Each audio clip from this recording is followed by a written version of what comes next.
আউযুবিল্লাহি মিনাশ শাইতানির রাজিম বিসমিল্লাহির রহমানির রহিম। সম্মানিত ভিউয়ার্স, আসসালামু আলাইকুম ওয়া রাহমাতুল্লাহি ওয়া বারাকাতুহু। সম্মানিত ভিউয়ার্স, যেখান থেকে দেখছেন আমাদের ভিডিওটি, আশা করি সবাই ভালো আছেন। ইনশাআল্লাহ আপনাদের দোয়ায় আমরাও ভালো আছি। তো আমরা একটা পরিত্যক্ত জায়গাতে আসলাম। এই পরিত্যক্ত জায়গাতে আসার যে কারণটি সেটা দেখতে পাচ্ছেন যে এই যে আমার এটা যেটা পার্সোনাল কবরস্থান, এই কবরস্থানে কিন্তু এখানে যে এই যে আপনাদের যে বিষয়টা বলতেছিলাম সেটা হচ্ছে যে পরিত্যক্ত জায়গাতে আসার কারণটা কি। পরিত্যক্ত জায়গাতে আসার কারণটা হচ্ছে যে এই যে একটা মরণ বান নিয়ে আমরা এখানে হাজির হয়েছি। এই যে মরণ বান, এই যে পুতুলের মধ্যে মরণ বান মারা রয়েছে। এই মরণ বানটা আমরা এখানে মানে একটা কবর আকৃতি করে খুঁড়ে তারপরে এটা এখানে সমাপ্তি করব। সমাপ্তি করার পরে কিন্তু আমরা এখান থেকে চলে যাব অতি দ্রুত, কারণ এটা কবরস্থান, এখানে বেশিক্ষণ থাকাও যাবে না। আর এটা যদিও বা আমাদের আসলে আমার পার্সোনাল একটা জায়গা, এই জায়গাতে আমরা কাজ করে থাকি। তো আসলে যে হাজার হাজার কাজে হাজার হাজার কাজের জন্য কিন্তু আমরা অন্যথায় গিয়েও চেষ্টা করেও আসলে পারবো না, কারণ এখন সবাই সচেতন নাগরিক। তো এই এমনত অবস্থায় যদি এরকম একটা পুতুল কোনো কবরের মধ্যে গিয়ে রেখে আসি বা কোনো প্রফেশনাল কোনো কবরস্থানে গিয়ে যদি আমরা রেখে আসি, তাহলে অনেক তর্ক বিতর্কের এখানে সৃষ্টি হয়ে যাবে।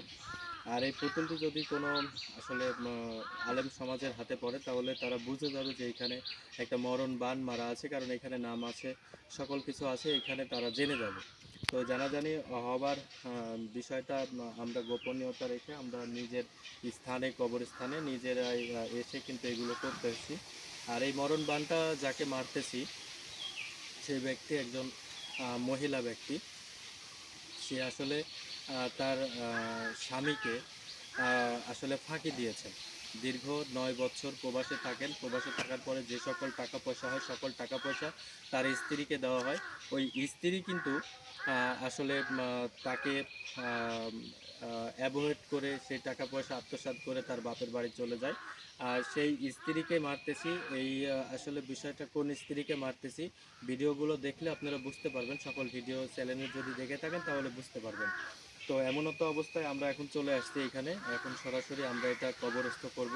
আর এটার যে মাপটা রয়েছে, এই মাপ অনুযায়ী আমরা কবরের আকৃতি করে কবরটা খুঁড়তে হবে, কিন্তু এটাই হচ্ছে বিষয়। আর যত দ্রুততম এই কাফনের কাপড়ের লেখাগুলো মুছবে, তত দ্রুততম কিন্তু সে মৃত্যু কোলে ঢলে পড়বে। এটাই হচ্ছে সেই মরণ বানের কার্যবিধি, এবং পুতুল দিয়ে মরণ বান মারা। তো আমরা যদি আপনাদেরকে একটু দেখাই, একটু কাছে নিয়ে আসুন।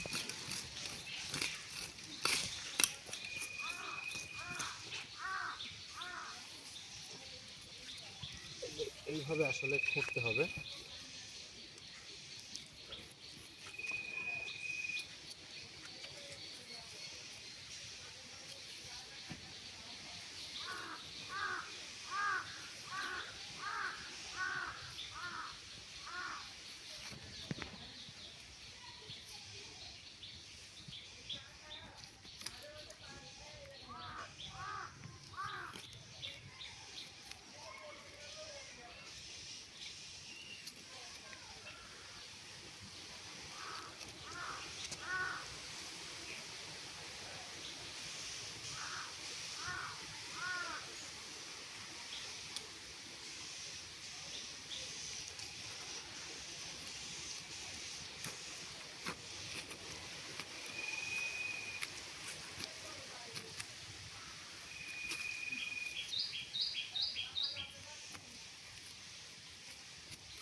আসলে যারা এইভাবে আপনারা নিজ দায়িত্বে যারা করতে চাচ্ছেন, ঠিক আমার মতো করে এইভাবেই কাজগুলো করবেন।